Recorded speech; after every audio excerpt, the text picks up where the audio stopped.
Ajá. Hola, ¿qué tal? Como pueden ver, no nos bañamos.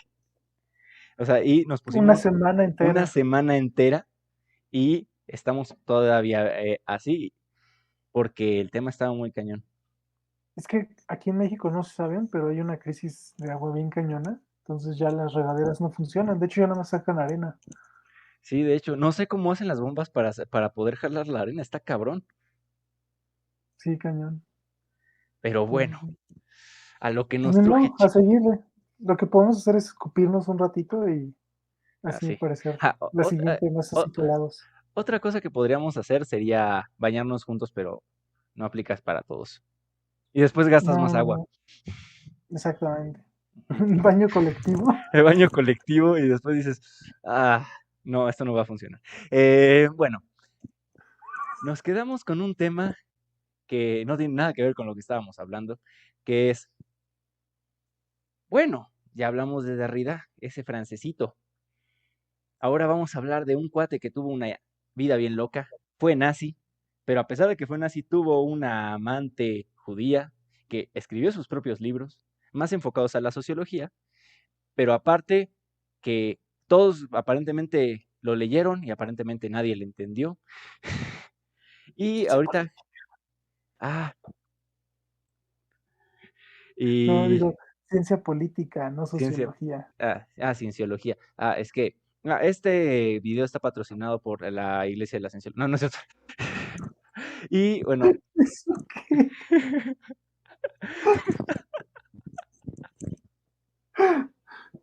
Bueno, sí, sí, sí, ya. nos van a Dejémonos bajar el de vídeo.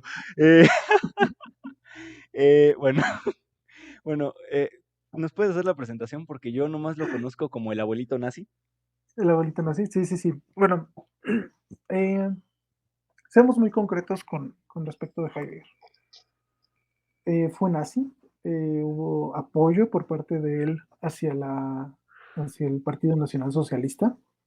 Fue, de hecho, ferviente creyente de Hitler hasta cierto periodo de su trabajo. Ese es algo muy interesante. Porque um, yo me atrevería a decir lo siguiente. Por un lado, fue una persona cobarde, una persona que no se atrevió a expresar de manera contundente las inconsistencias que le empezó a encontrar con el movimiento. Y no necesariamente siento que haya sido una cobardía respecto de qué le hubiera podido pasar con el nazismo, sino respecto del mismo, como decir, no, no me pude haber equivocado, ¿no? Esto sí era un buen Ujú. movimiento, esto sí era una buena causa. Eh, Segundo, que justamente su descontento no es con el nazismo propiamente, sino con quienes llevaban el nazismo. Entonces, por eso podemos encontrar incluso aún pruebas de que él seguía apoyando al movimiento nazi, pues mucho tiempo después. Aunque nuevamente, él ya no confiaba en Hitler. Hay mucha claridad en eso porque hay textos en donde dice el Führer y lo ensalza, perdón, iba a decir lo enaltece. Este, y hay otros textos en donde dice Hitler es un baboso, bueno, con sus propias palabras, ¿no? Esto no, no era el camino Ah, que, así como los memes. Ay, Hitler es un pendejo hijo de la chingada. Oye, pero señor Heidegger no puede poner eso. Ah, algo así, y entonces se empezó a separar mucho el movimiento. Y la tercera cosa que podríamos hablar es que sí hay sí hay una reminiscencia en Heidegger de un antisemitismo. No, no se ve postulado en su obra, eso es, a mí me parecen interpretaciones bien, bien forzadas, la verdad, así. Y lo pueden ver con autores que lo han leído y lo han trabajado bien, ¿no? Porque, por ejemplo, ese es el problema nuevamente de los contextos, que es algo de lo que hablábamos la vez pasada. Um, Tenemos, por ejemplo, a Gómez Farías, pero él, junto con otro autor, tuvieron contacto directo con él. Y me parece que más bien estaban resentidos por algo que sucedió allá. O sea, fueron alumnos o estuvieron dentro de este contexto. Entonces, ok. sí es importante reflejar eso, porque sí se notan un poco forzadas las interpretaciones, la verdad.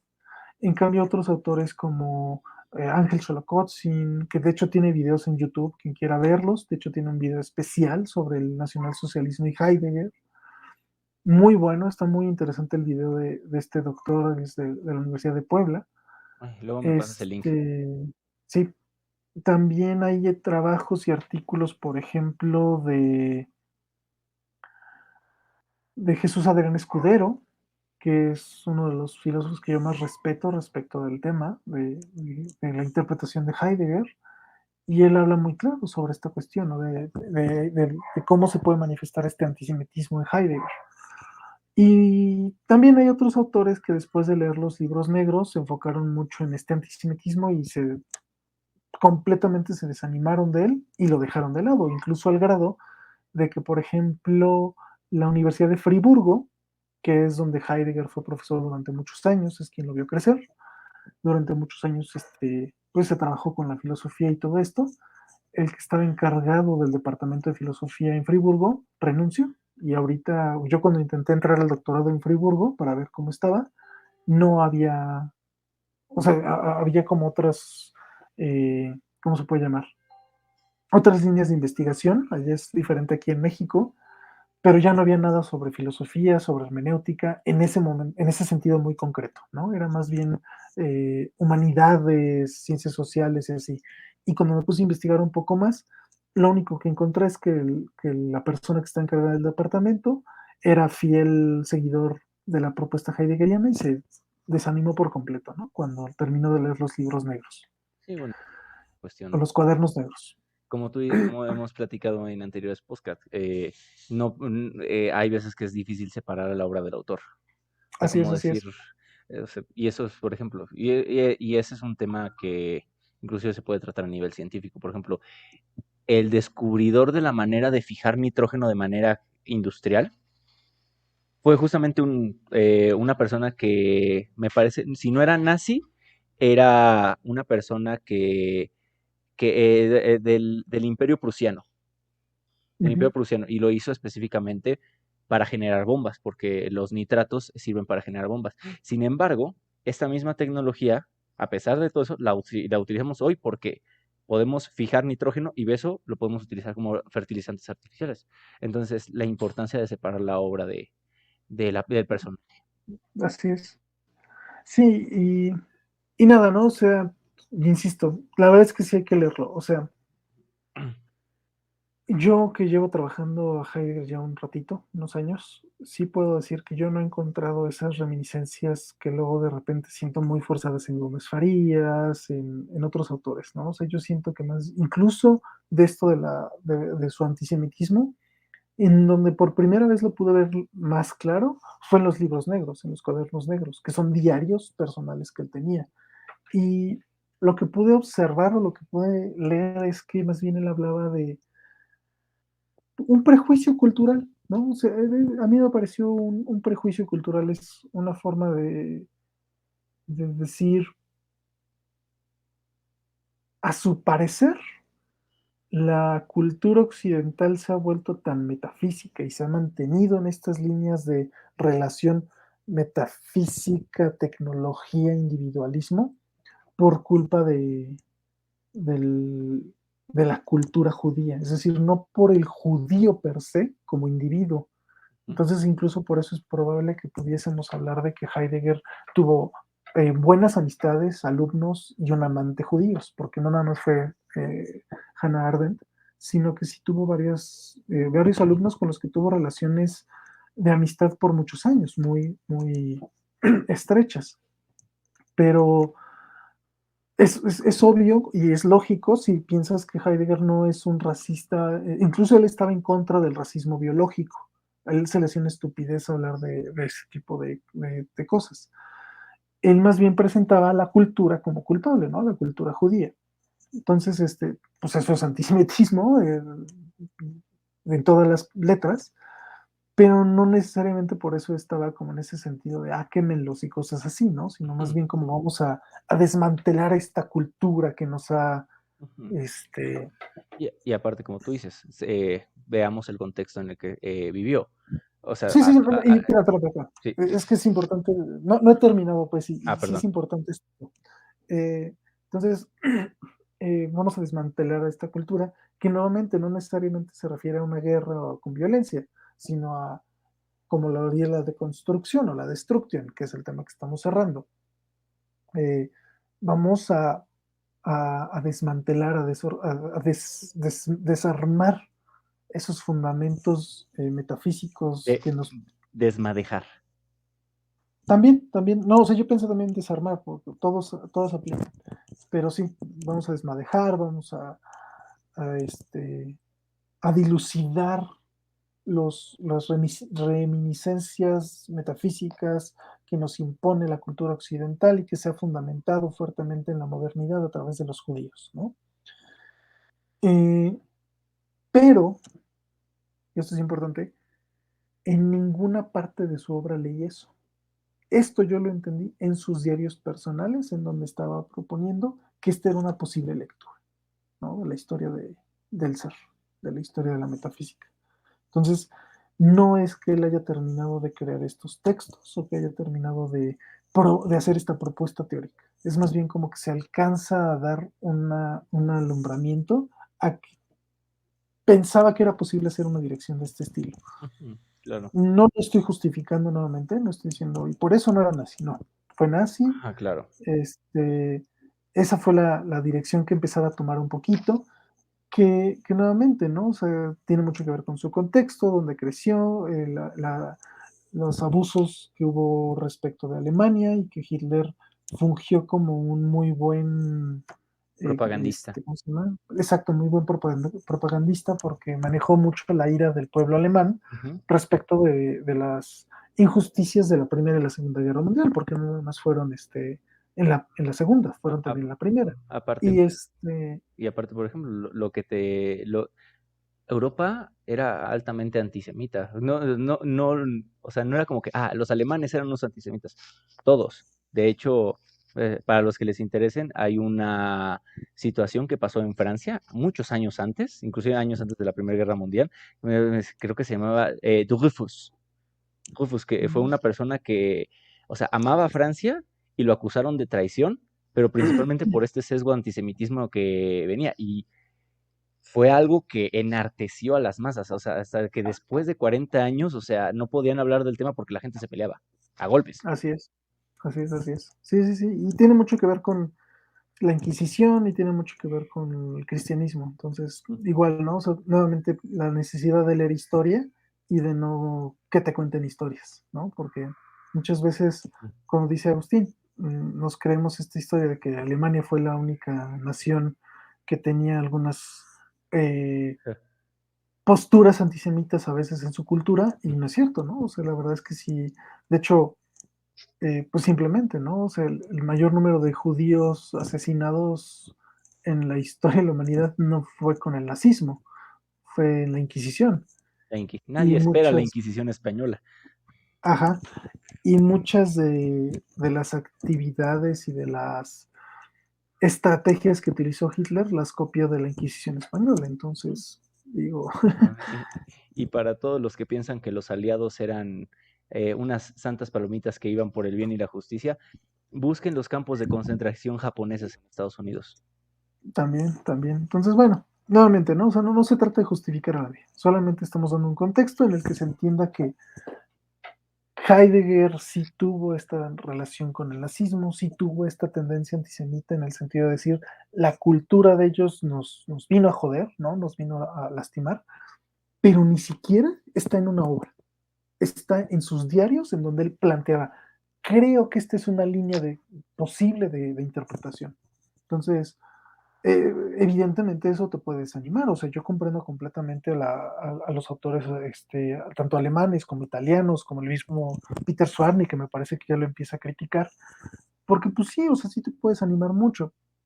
Sin embargo, también yo siento que depende de tu relación con el autor. En mi caso, por ejemplo, a pesar de que admiro mucho su obra y que trabajo con ella, yo no admiro al personaje, ¿no? A mí Heidegger se me hace un ser humano común y corriente y por lo tanto no me voy 100% a lo que dice y ya, ¿no? Que nuevamente se supondría que esa es la idea que seguíamos con la postura del método científico.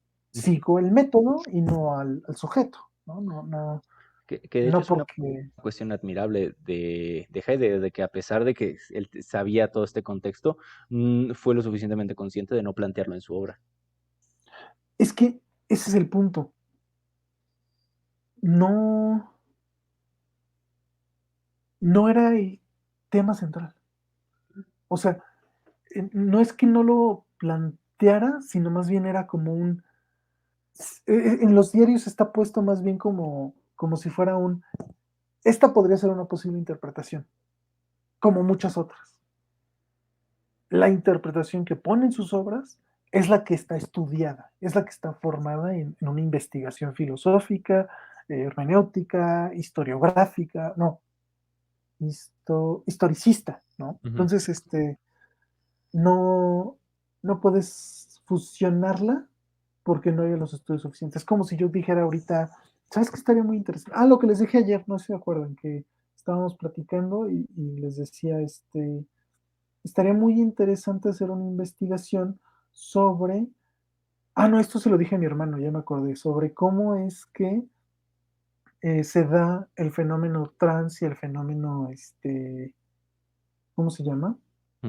El fenómeno de género fluido en las personas de muy bajos recursos o de las zonas más Ujú. conflictivas de la población, Ujú. por ejemplo, mexicana. ¿Por qué? Porque alguna vez yo escuché que decía una persona que esos eran problemas de primer mundo, que una persona que tiene hambre no tiene esos conflictos. Y, y yo pensé, bueno, pero yo sí he visto que hay muchas personas que, que no se autodefinen como el sexo que presentan en estas zonas como pobres, ¿no? O sea, como, no sé, Tepito, como, etcétera, ¿no? Entonces dije, estaría muy interesante ver, hacer un estudio, o sea, no nada más dejarlo a palabras, es lo mismo. No hay un estudio realizado por Heidegger sobre esta relación Ujú. con la cultura judía. Me interesaría analizar esto, ¿no? Hacer una Claro. reflexión sobre esto. Entonces, sí es importante hacer esa referencia porque entonces tenemos que entender toda la obra de Heidegger no bajo ese matiz antisemitista, porque no lo hay. De hecho, la obra de Heidegger, si yo la tuviese que definir a grosso modo, o sea, como todo su conjunto de obras, sería como una reflexión más bien cercana a la epistemología. Y como es cercana a la epistemología, no tiene que ver tanto con lo político, tiene que ver con cómo yo me planteo un acercamiento al conocimiento. Ok. Entonces no va hacia lo político, no va hacia ni siquiera lo ético. Todas las posibilidades éticas de reflexión sobre Heidegger es porque justamente lo ético lo planteamos desde una epistemología, desde una manera de conocer, pero no porque Heidegger su intención fuera prestar atención a esos puntos específicos de la ética, la moral, la política, la sociología o la antropología. Incluso él las llama parcelas del ser, como haciendo referencia a que investigar esos temas es subderivación del tema central que debe ser la pregunta por el sentido del ser. Ujú. Entonces, Sí, como ya claro. desde ahí te está diciendo, todo esto es secundario. Primero tenemos que plantearnos esto. Entonces, por lo mismo, hacer una lectura antisemita es forzar de inmediato su obra, es decir, vamos a convertir lo que él dijo explícitamente que no era político a político. Sí, que es una cuestión, que es justamente lo que decir, o sea, no puede, si estás analizando los cimientos, no te vayas de cómo están las paredes. Así es, así es. Ok. Y, y bueno, entonces ya que dimos esa introducción a Heidegger un poquito larga, vamos de lleno con los contextos culturales, pero déjame prendo mi luz, porque Ok, ya va que me va, vi perfecto. en las sombras. Sí, eres oscuro, como las obras de Heidegger. ¿Le pusiste pausa? No, no, no, no. Le voy a poner pausa. O sea, Sí, bueno, pues ya estás en la luz otra vez, amigo. así es. Estaba en las sombras y llegué a la luz. Sí, sí, te Este, iluminaste, eres como el Buda. Bueno, entonces vamos de lleno al contexto, al tema con Heidegger. Ya habíamos hablado un poquito la vez pasada sobre la diferencia ontológica Ujú, y cómo la entendía Derrida. Para recordar un poquito esto, básicamente Derrida, al tratar de plantear él mismo la deconstrucción, propone que debemos eliminar todo atisbo de metafísica, es decir, todo atisbo de esencialidad, ¿no? Como una verdad pura, absoluta, única, universal, etcétera. Y que siempre hay muchos contextos. ujú, Entonces, que la verdad es más bien textual o contextual. Entonces, que depende siempre de una individualidad y que hay ujú. siempre que interpretarla respecto del poder, que ahí es donde se relaciona un poquito con las interpretaciones que hacen de Foucault, que a mí me da mucha risa porque Foucault, de hecho, tiene una discusión muy importante con Derrida porque a gusto de Derrida, la interpretación de Foucault no es suficientemente radical, porque dice, tú estás olvidando los sueños y lo onírico. Y Foucault dice, no, yo sí lo estoy tomando cuenta en la locura, porque la locura es incluso más extrema. Pero bueno, son cuestiones ya más Ujú. específicas de la filosofía, pero el punto es, a veces hacen fusiones que se me hacen muy interesantes. Por ejemplo, Derrida hace una crítica muy interesante a Marx, igual Foucault es sumamente crítico con Marx, y ahora funcionan el marxismo junto con Foucault, ¿no? Y hablan de microfísica del poder a la vez que con la dualidad de marxista, ¿no? Del proletario y el burgués, y es como de, Ujú. a veces uno puede hacer relaciones que son muy interesantes, estoy de acuerdo, relaciones que parecen imposibles. Incluso yo creo que sí puedes hacer una relación entre Marx ¿Foucault? y Foucault, pero la manera en cómo haces esa fusión entre microfísica del poder y que existe esta relación de burgués y proletariado, es como de, ay, güey, te echaste una fumadota bien cañona. Sí, es que O pues sea, peras y manzanas, o sea, digo, puedes hacer un rico jugo de peras y manzanas, pero tienes que saber cómo hacerlo. ándale, sí, sí, sí. Entonces, bueno, eh, el tema está entonces que Derrida hace esta interpretación de Heidegger, Ujú, diciendo, tenemos que eliminar toda esta esencialidad y cuando Heidegger habla ¿cómo se llama? De la diferencia ontológica, él vuelve a lo esencial. ¿Por qué? Porque lo ontológico, la diferencia ontológica se refiere a lo óntico, lo que se manifiesta, el ente, y lo ontológico, que es como lo que, lo que no podemos saber, la cosa en sí misma, ¿no? ujú.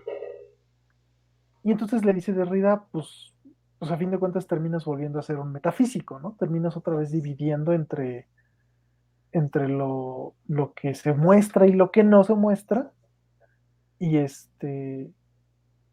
y entonces pues no sales de la metafísica, tenemos que salir de la metafísica. Sin embargo, la pregunta es, ¿y de verdad hizo eso Heidegger? ¿De verdad la diferencia ontológica significa hablar entre lo que se manifiesta y lo que no? ¿La presencia? Plot twist. Y la respuesta es no. Heidegger no plantea la diferencia ontológica en esos términos, porque incluso cuando hace una especie mm, de analogía con la experiencia humana, con estos conceptos que la vez pasada mencionaba de lo propio y lo impropio, o lo Ujú. auténtico y lo no auténtico, Heidegger no se refiere a que algo sea como malo y lo otro sea bueno, o que uno sea lo que se muestra y lo otro es lo que se oculta. Heidegger está hablando nuevamente, piensen que la fenomenología, que es una de los estudios o de las ramas de la filosofía, lo que te dice es, hay que ir a las cosas mismas. No vayas a los conceptos y de los conceptos vayas a lo que estás viendo. Trata de ir a lo que estás viendo de inmediato. Entonces, en vez de decir, no sé, estás describiendo unos zapatos o estás describiendo un libro y empiezas a decir, bueno, veo un libro desgastado de sus pastas y de sus hojas, todo eso ya lleva una serie de conceptos preestablecidos anteriormente. La fenomenología lo que te dice es, vean las cosas mismas. Bueno, veo aquí un objeto que está hecho de papel, que tiene letras, ¿sí me entiendes? Es como hacer una descripción que se, que se salta las omisiones que tú haces dando por hecho que todo el mundo sabe que es un libro, que son, que de qué está hecho, para qué sirve, etcétera, etcétera. Ujú, Entonces, eh, en la herramienta fenomenológica, en la herramienta de Husserl, ujú.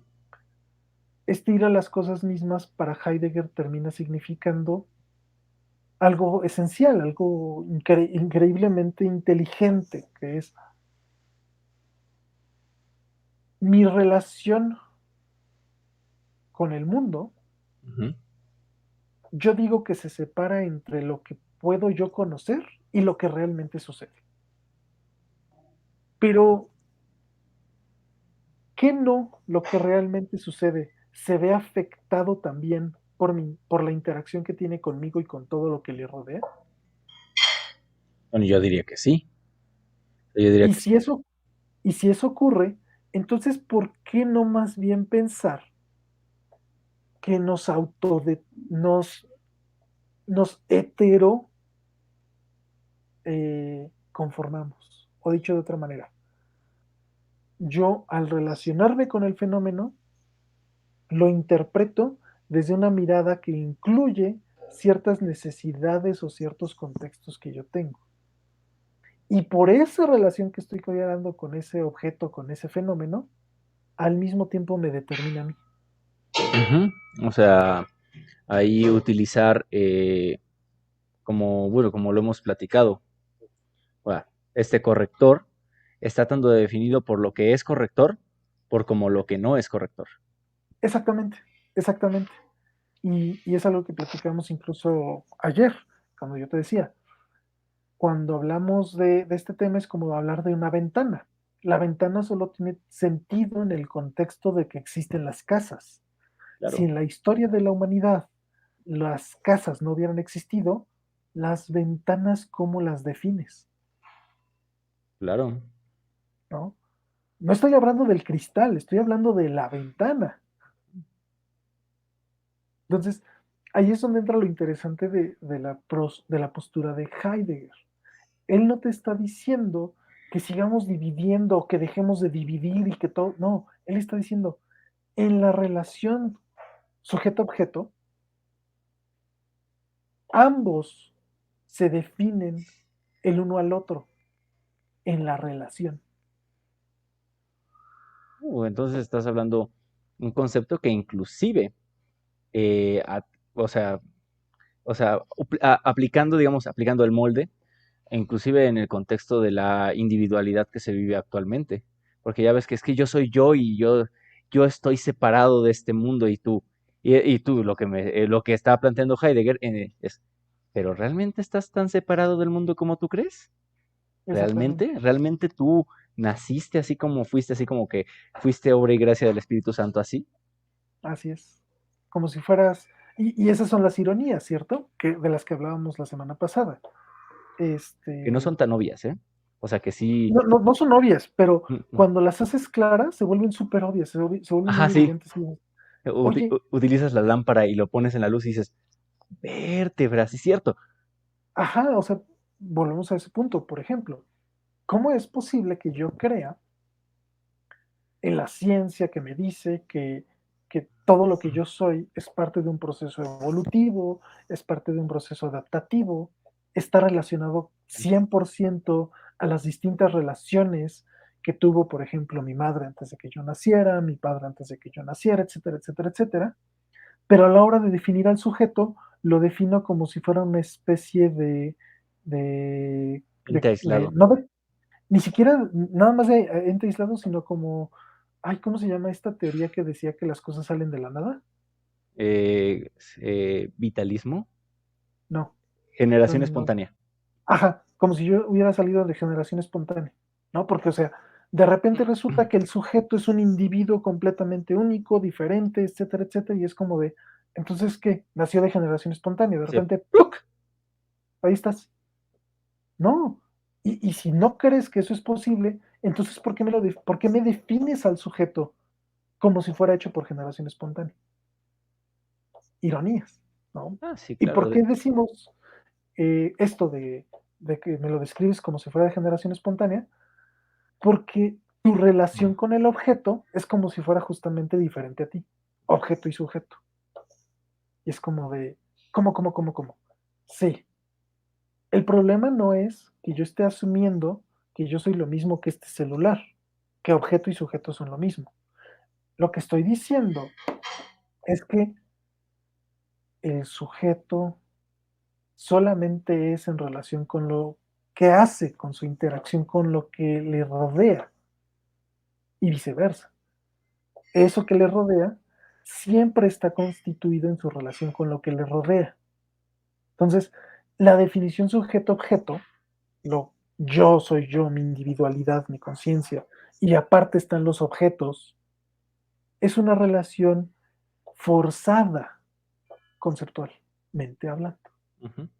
que puedo transformar a una, no es que sea diferente esto de esto, es que este está relacionado con esto y es junto con lo que le rodea, por eso Heidegger usa la categoría estar en medio del mundo. Ujú.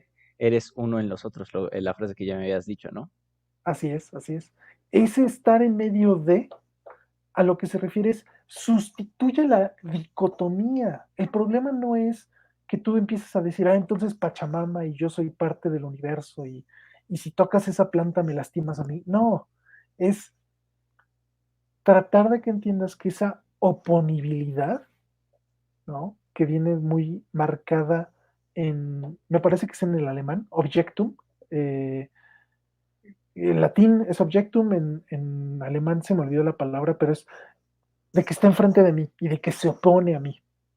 Esta radical separación no comprende mi verdadera relación con el mundo, porque no es que si la planta la lastimas, a mí me lastimas y, ya empecé a sangrar, mira, porque le lastimaste a la planta. Es algo menos obvio, pero Más que sigue sutil, siendo cierto. es más Claro, sutil. que es, ya te diste cuenta que si seguimos acabando con los árboles y con las plantas, nos vamos a quedar sin oxígeno y el oxígeno es con lo que sobrevives. Entonces, sí, si lastimas esa planta, sí me dañas. Solamente que no me dañas porque yo sea la planta en una especie de conexión mística, No, es sino una... porque literalmente el ser que soy se conformó respecto a, y ahí es donde viene uno de los conceptos centrales de la fenomenología, el de la intencionalidad. Pero la intencionalidad en la fenomenología no significa eh, lo que es para la psicología. Es que tenías la intención de lastimarme o no. Ah, Ujú. sí. La fenomenología lo que se refiere con este concepto de intencionalidad es que todo lo que existe, todo lo que es, está intencionado, es decir, se constituye en el contexto al que pertenece. Mm. Entonces, sus adaptaciones al entorno están intencionadas. Hay un concepto que justamente acabo de escuchar que se llama homeostatic cluster, me parece, que ¿Ok? justamente es este conjunto, pero que digamos que está en equilibrio con lo que está afuera. Es un Sí, concepto o sea, biológico, pero se puede utilizar en ámbitos sociológicos, sobre todo en cosas que no son tan claras por qué son como son. ok. Seguramente es algo muy similar.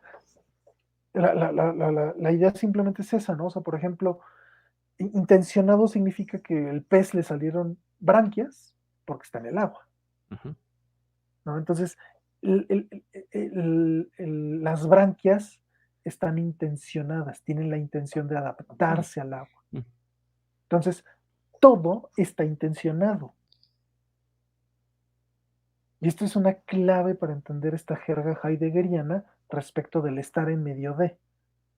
Si yo me sigo pensando sujeto-objeto, entonces para mí es muy fácil seguir pensando que el desastre ecológico no me va a afectar, que las cosas que me rodean son mías y yo las puedo aprovechar como se me antoje y seguir devastando los bosques, acabando con especies animales, humillando a otros seres humanos. Porque en mi relación aquí, tan abstracta y tan compleja, metafísica,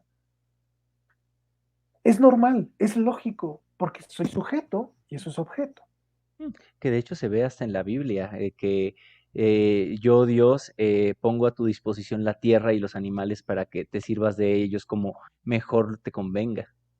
Así es, así es. Es la relación sujeto-objeto. Y Heidegger lo que te dice es, esa relación está forzada. No es la única forma de pensarte en tu entorno. También Y te puedes pensar como un sujeto que es en relación respecto a, respetando a ujú, lo que me rodea. sí, de hecho y es una cuestión muy científica que de hecho hasta hace Sí. relativamente poco se está empezando a volver a tomar. Es como, por ejemplo, Alexander Fleming y la penicilina. Puta, cuando se descubrió y cuando se empezó a manufacturar, fue como la panacea. Ujú. Pero después empezamos a observar, oye, hay unos bichos que no se están muriendo.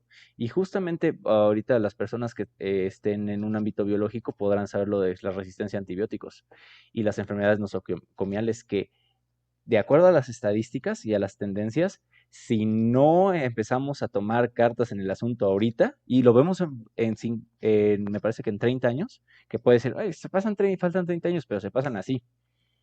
Exactamente. eh, en 30 años la gente se va a empezar a morir más otra vez por enfermedades infecciosas que por cáncer.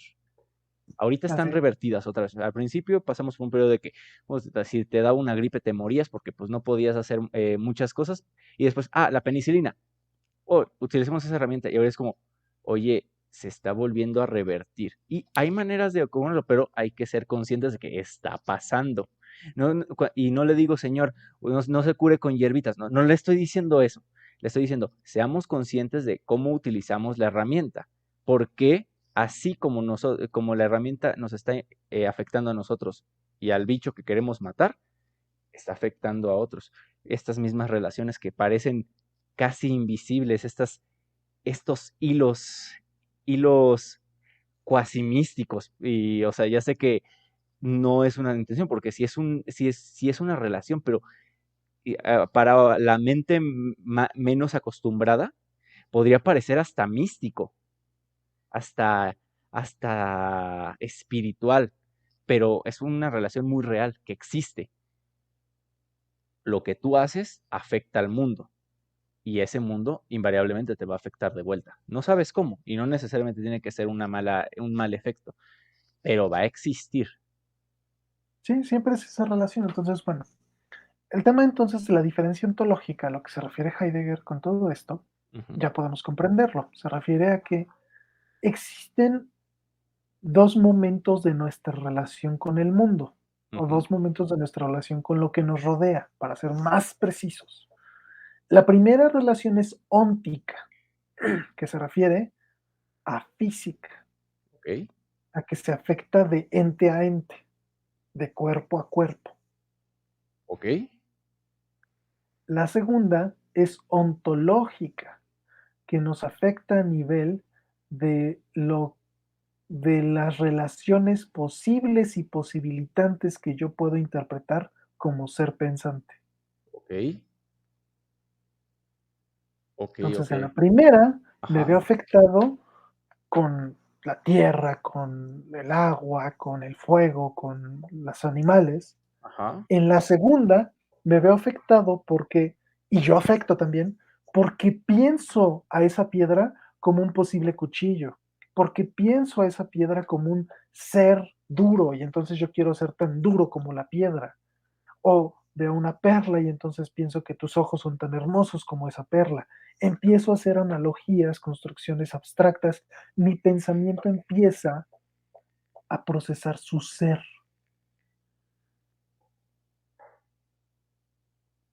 ¿Qué significa eso? empieza a construir relaciones de siendo, de estoy jugando con esto, estoy siendo con ello.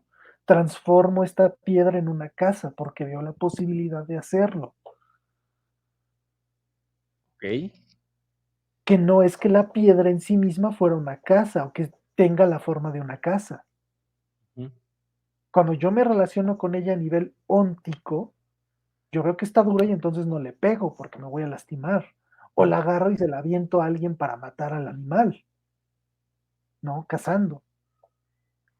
Pero cuando me relaciono ontológicamente con ello, empiezo a observar sus posibilidades respecto de mis necesidades. Entonces, pues, podríamos decir que lo óntico es el presente y Ambas el son en presente. ambas son en presente.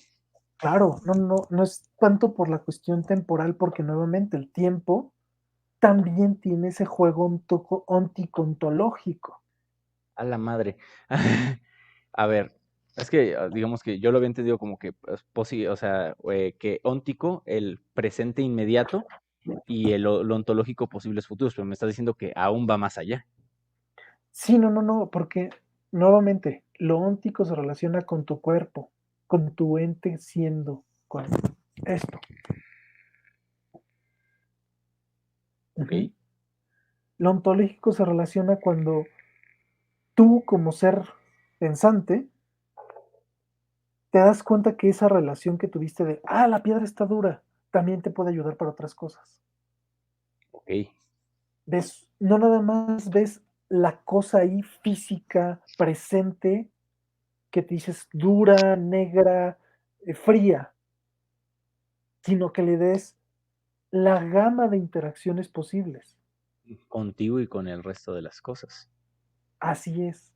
Oh, ya entendí, ya entendí. Lo óntico es propiamente el ente Sí, y lo su ontológico carne, es el ente en relación con otros entes.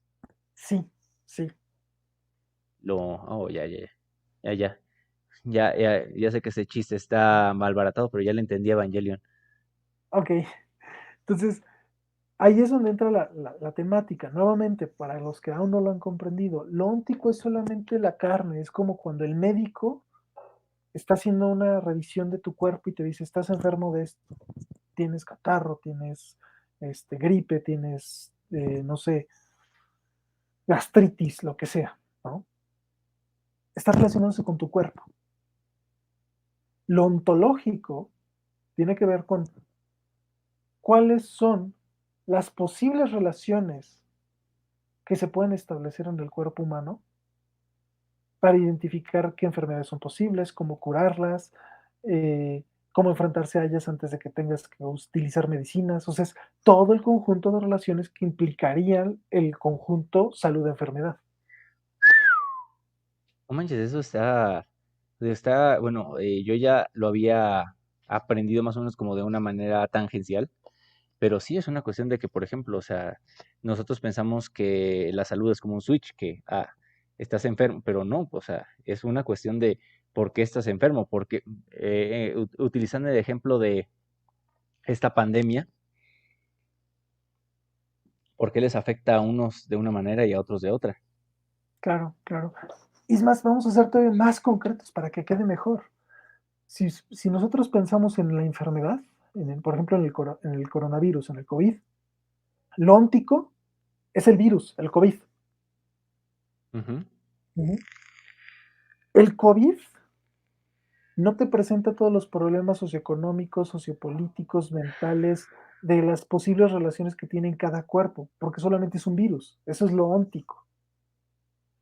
Lo ontológico es las relaciones posibles que yo establezco al analizar cómo está afectando a las poblaciones, cómo afecta a las personas en sus hogares, cómo afecta en relación a cómo han desarrollado su vida, sus hábitos alimenticios, hábitos de salud, etcétera, etcétera.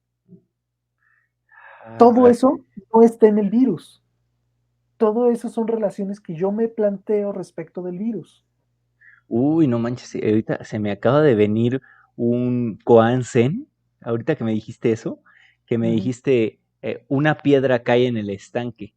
No soy la piedra, no soy el estanque, soy las ondas. Ujú, ujú. Ahorita, o sea, puede sonar Sí, así sí, muy, pero, o sea, es una cuestión, o sea, podemos sí, pensar lo óntico como la piedra y así podemos es. pensar en lo ontológico como las ondas que genera. Exacto, incluso podríamos decir lo óntico, la piedra y el agua. Lo Ajá. ontológico es lo que sucede cuando interactúan las ondas, Mm, ¿no? qué elegancia la Entonces, definición. si te das cuenta, la diferencia ontológica entonces no está marcando nuevamente esta relación entre lo que puedo conocer y lo que nunca voy a poder conocer.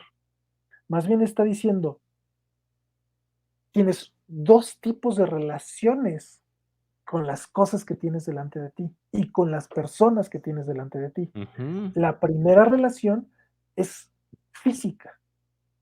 La primera relación es corpórea, es mundana en el sentido de contacto. ujú.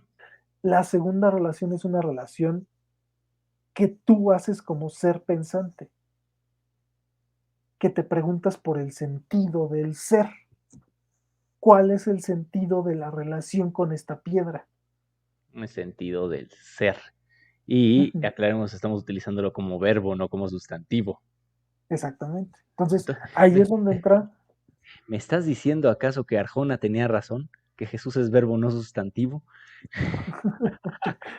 Qué pésima broma.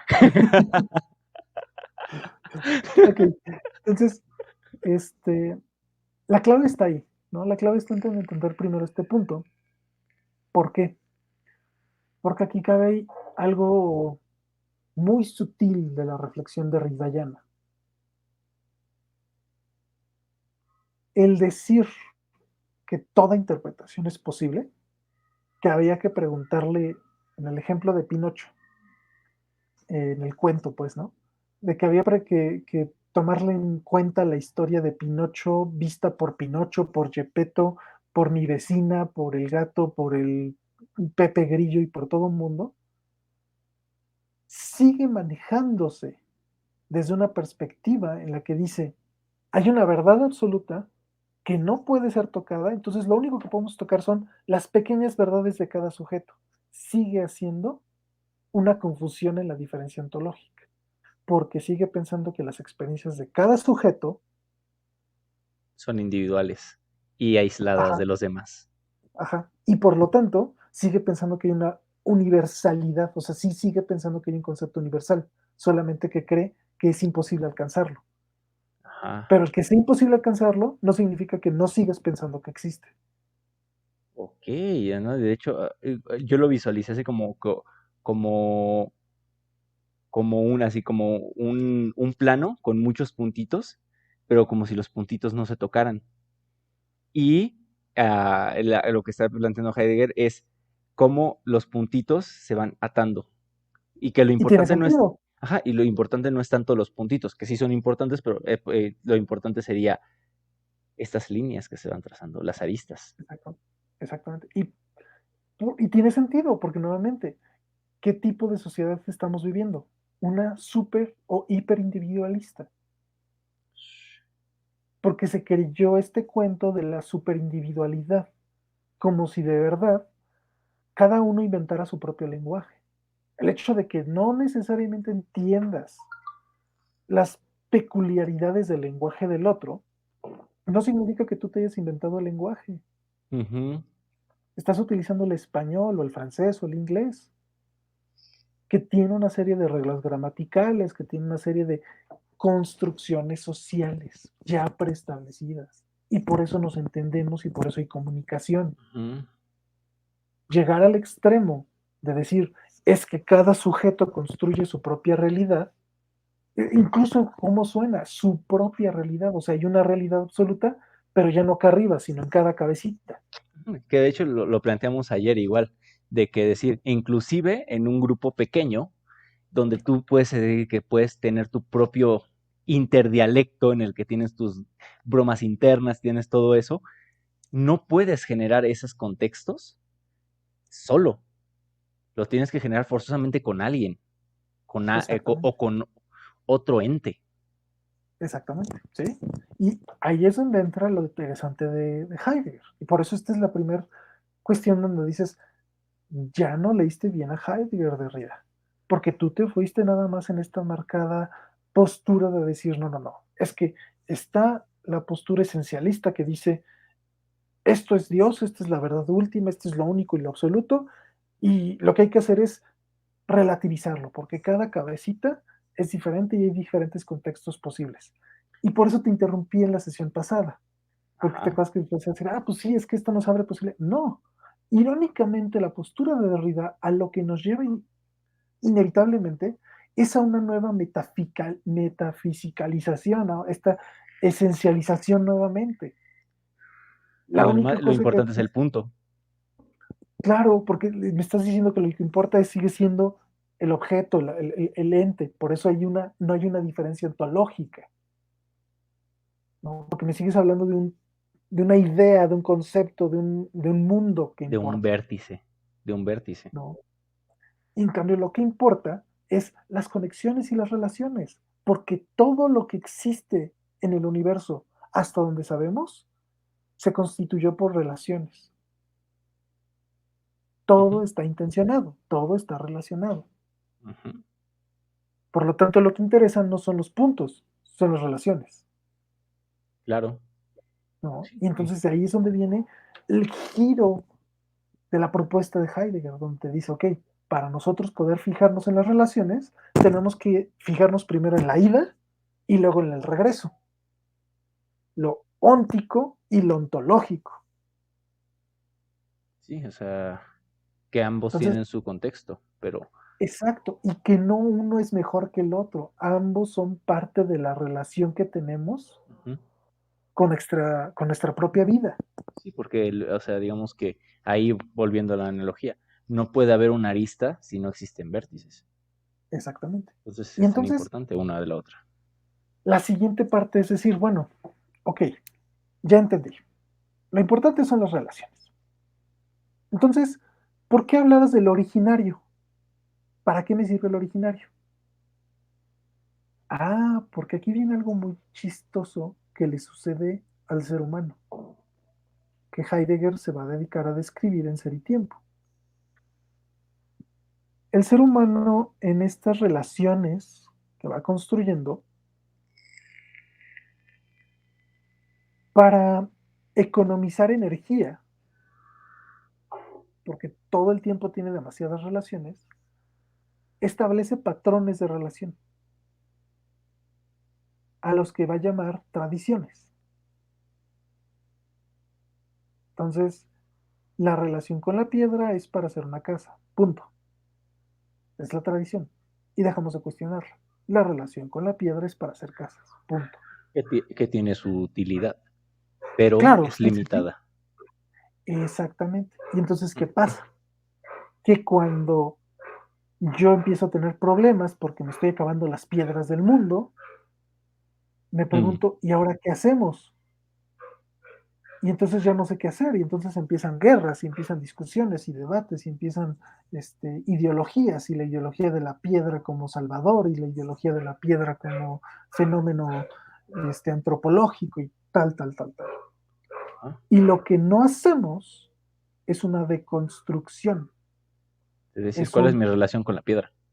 ir al momento, no el origen de mi relación con la piedra, porque el origen de la relación con la piedra no sé cuándo pasó, le pasó un tipo hace siglos y al mismo tiempo a 50 tipos en diferentes partes del mundo. El origen no lo podemos identificar como un punto central, sino lo originario, que es El sentido. la, la primera relación que se estableció con la piedra. Porque al nosotros establecer esa primera relación con la piedra, también podemos hacernos conscientes de que no fue la única. Es esclarecer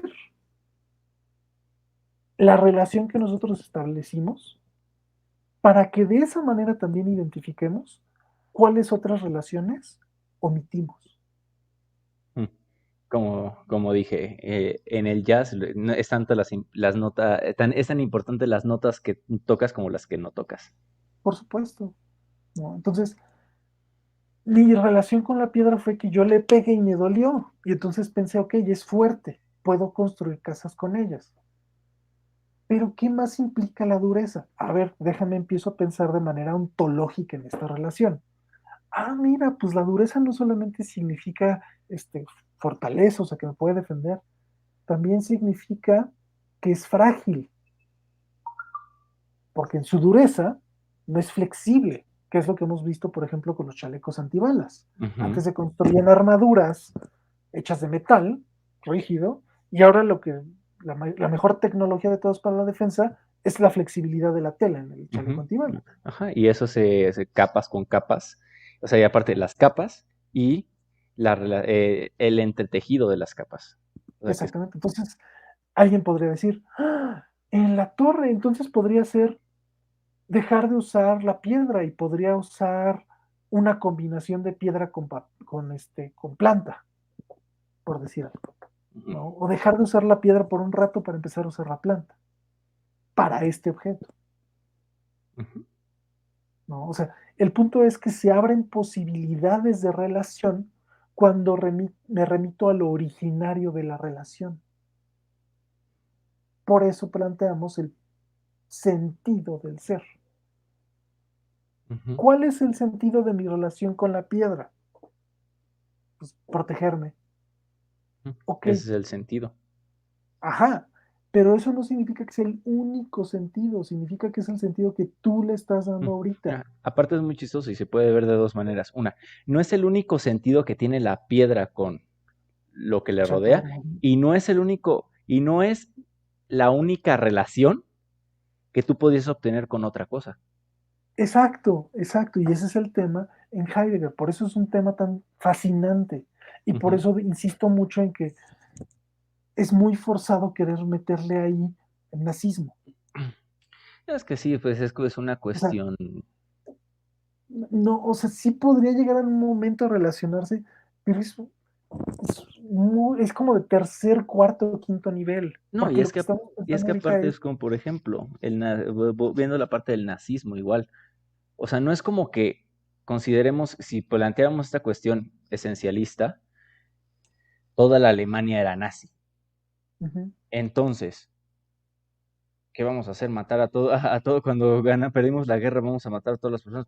No, porque ¿cuál era la relación de muchas personas con el nazismo? Muchas así personas es. no sabían. Por ejemplo, esta Arendt, en La banalidad del mal, juntamente establece que cuando ella fue a,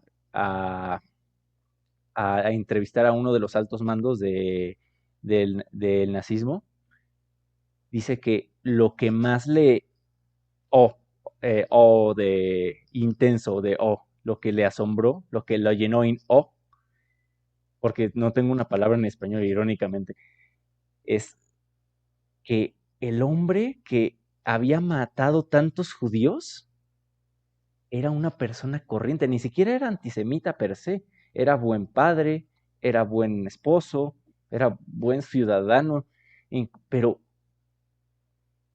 ¿cómo se justificó? Él seguía órdenes. ¿Cómo se Perdón que te relacionaba interrumpa. con cómo se interrelacionaba con la cuestión del nazismo, con la cuestión de las estructuras preestablecidas? Lo que No llevó a que entendí, no entendí qué tenía que ver con el ejemplo con lo que platicamos. Perdón, me perdí completamente. no, de que justamente esta cuestión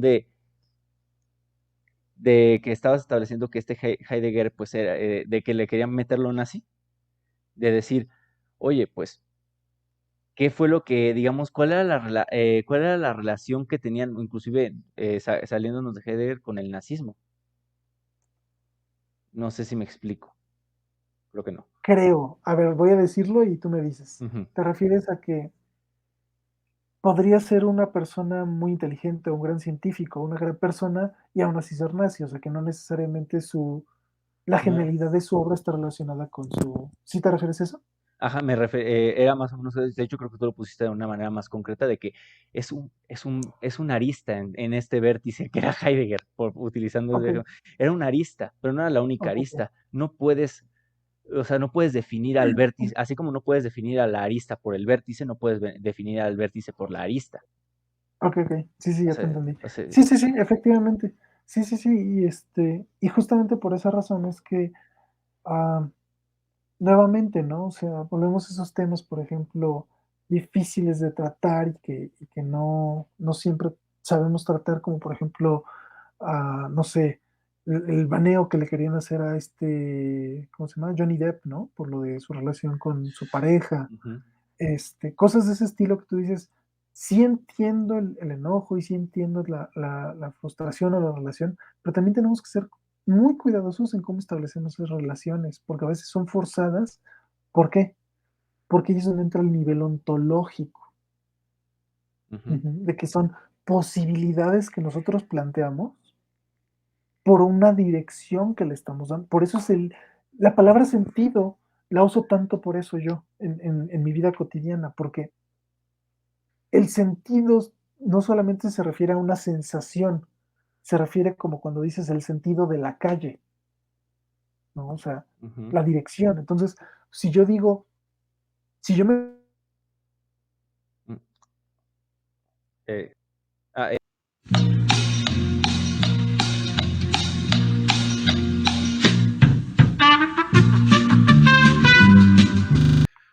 a ver si esta es la buena.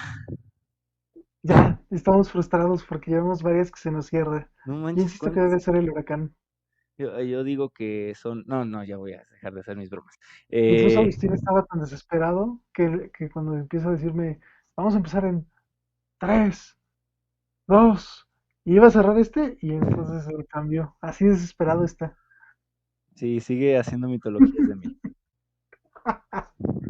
Bueno, vamos a cerrar porque si no, nunca vamos a cerrar. Sí, exactamente. Entonces, estaba diciendo que lo originario tiene que ver justamente con una posibilidad de las personas, del ser humano, porque es el sujeto pensante, es el sujeto que se pregunta por esta condición de relación, es decir, de dirección. Eso es bien, bien importante, eso es la clave en entender lo originario, porque lo originario no se refiere al origen. ¿Cuál fue el origen del ser humano? ¿Cuál fue el origen del universo? No es. ¿Cuál es lo originario? Es decir, ¿cuál es la dirección? ¿Cuál es el sentido que nosotros establecimos en esa relación primera que establecimos? ¿No? O sea, hubo un momento en el que yo le di nombre a algo, Ujú, porque establecí una relación con ese algo, ujú. como con los griegos, cometa, mechudo. Entonces esa fue mi relación que hice.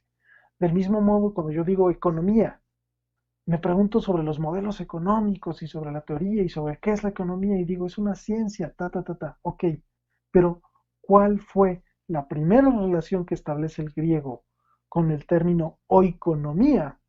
Y a partir de ese término puedo abrir distintas aristas y decir, ok, qué opciones, qué posibilidades, por qué esta dirección y no esta otra dirección. Exacto. Entonces, hablábamos por eso en el ejemplo concreto de la broma que hacía Agustín, que es cierta, ¿no? De la deconstrucción de la masculinidad.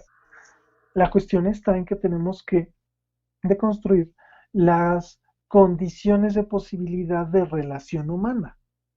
Eso es lo que se deconstruye, no se deconstruye el machismo o el feminismo o la masculinidad o la feminidad. Porque están interrelacionadas. Una se está definiendo con la otra. Exactamente, y porque la base de ellas no se encuentra ok, mujeres con mujeres deconstruyamos nuestra feminidad, hombres con hombres deconstruyamos nuestra masculinidad. Eso no existe, porque lo que permitió que se hicieran esas relaciones son justamente, valga la redundancia, la conexión que provocó esa primera relación, esa Mm, originariedad más que primera, ¿no? O sea, es establecer, ok, yo necesito que la masculinidad sea así, con estas características, porque va con ello a unarse a la supervivencia en las guerras, etcétera, etcétera, etcétera. ¿No? Y justamente entonces puedo plantearme, ok, ¿y el sobrevivir en las guerras sigue siendo necesario para mí, 2021? No, pues no. Ok, entonces esta forma del valor o esta forma de la fuerza, pues ya no está concordando con lo que necesitan mis sociedades actuales. Ahí es donde entra esa flexibilización de la tradición, ¿no? De decir, vamos a buscar lo originario, vamos a buscar cómo se establecen estas relaciones y estas direcciones, sentido del ser, Aparte, en ¿no? ese sentido, también sería cuestión de, No solamente de construir la masculinidad, sino de construir la relación hombre-mujer. Por eso digo, es que va más allá, ¿no? Porque incluso si queremos incluir a esta cuestión de los géneros no binarios, por eso, ¿no? Es la deconstrucción no es simplemente hombre-mujer, es la deconstrucción de las relaciones humanas. Es cómo yo interactúo con otros seres humanos y a través de esa interacción, qué construyo de violencia, qué construyo de amabilidad, de respeto, o sea, de qué manera construimos esa interrelación. Claro, Porque si uno es violento, el otro automáticamente necesariamente va a responder también con violencia. Entonces, el problema está en que estamos ocultando la violencia que hay en ambas relaciones, incluso si quieres, desde el momento en que las establecemos como binarias nada más. ujú, ¿No?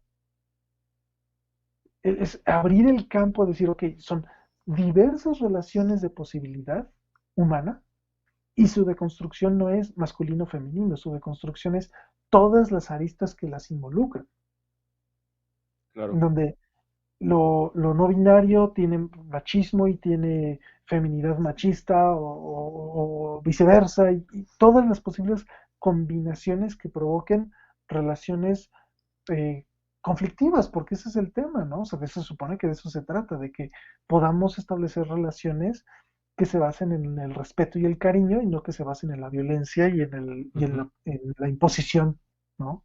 Entonces, ahí es donde, por ejemplo, yo llego a chocar, ¿no? Porque digo, pues es que no lo voy a hacer yo solito. Yo soy este tipo de relación por las relaciones que también están conmigo. Por eso soy un ser en medio de ujú, y no soy sujeto-objeto. ujú. Aparte, digamos que desde esa perspectiva también es la relación de Javier, pero tú también tienes todo un contexto muy diferente. Por eso mismo dije esto de ser en medio de, es decir, es lo que yo soy, mi relación con los demás se establece no solamente con la decisión de Javier, Claro. se establece con la educación que se le dio y que se le sigue dando a diario. Porque una persona llega con Javier y le dice a mí trátame así, eh, y en el juego directo e indirecto, es decir, tanto de manera muy particular cuando te dice alguien, no me gusta que me digas por este nombre, sí tengo los dos nombres, pero este no me gusta, Ujú, hasta en las indirectas, cuando te hago una broma y te molesta esa broma, entonces me doy cuenta de que contigo, aunque seas mi amigo, ese tipo de bromas no las puedo hacer. Entonces, ujú, todo el tiempo se está reconstruyendo y estoy aprendiendo a considerar y a construir mis relaciones. ujú. Es otro Pero, punto que no ¿qué habíamos pasa? establecido, que esas relaciones no son rígidas. No, sí, por supuesto que está establecido, porque ese es el tema de decir que ese es esa es la deconstrucción, o sea, no son rígidas, nosotros las volvemos rígidas, pero eso es por la tradición, eso no es porque sea parte de su interacción, eso es nuestra, nuestra actitud, ¿no? Claro. Entonces, la flexibilización de ellas no es como para decir porque son duras. No, no, no, es porque yo aquí las hice duras, pero en su interacción mundana no son rígidas, están fluyendo de aquí Ujú. ya. Sí, Entonces, ujú, el tema central es ese. Yo necesito comprender a través de la historicidad, ¿no? Esta interacción que se construye en cada vez y que no se construye por un sujeto, se construye por una relación. Entonces, claro. es vaivén. Y entonces ahí es donde tenemos que empezar a atacar, ¿no? O sea, de qué manera las actitudes que yo tomo desde la concentración masculinidad o feminidad son violentas para mis relaciones con los otros seres humanos. Ujú, ¿No? Cuando me burlo porque no hace lo que yo quería que hiciera y entonces le digo que masculinidad frágil o que la hago más de hombre, o cuando yo digo la mujer a la cocina y este, ¿cómo se llama? La otra que he escuchado que se me hace tan absurda. Ah, sí, tú puedes hacer todo lo que haces porque un hombre lo construyó, otra vez relaciones absurdas, este, y que también se van a lo demás, ¿no? O sea, por ejemplo, personas que no se identifican con ninguno de estos dos géneros y que simplemente son ignorados, ¿no? O sea, se les Claro. encuadra de manera violenta en comportamientos que ni ellos mismos saben cómo salir. Pues claro, porque la Ujú. relación está endurecida nuevamente, no porque la relación sea dura, sino porque yo mentalmente la endurecí. Claro. Entonces, la deconstrucción va ahí, va a los fondos, no va a las superficies. ¿Por qué es una superficie la masculinidad y la feminidad? Pues porque no es el centro de la relación. El centro de la relación, valga la redundancia, es la interacción humana, es la relación humana, Ujú. sujeto-sujeto. Eso es lo que se tiene que deconstruir. Sí, definitivamente es. Es que es un tema, por ejemplo, la parte de la masculinidad como establecido, o sea, la masculinidad es la capita, es Sí, sí, sí, es como si tú quisieras decir, voy a deconstruir el cuerpo humano a través de la piel. sí, porque ¿No? O hay sea, muchas cosas atrás, económicas, históricas. eh, cultural, sí, sí, sí, sí. ay, En fin, ese bueno, es el tema de la deconstrucción. Espero que a los que nos hayan escuchado les haya quedado claro. Este, ya con esto podemos llegar al último punto de esta serie, que va a ser la de chan, chan, chan. la corrupción. Y ni siquiera creo que necesitamos dos episodios. Creo que no podemos establecer las relaciones centrales, Ujú, porque ya hicimos todo este panorama súper amplio y complejo. claro.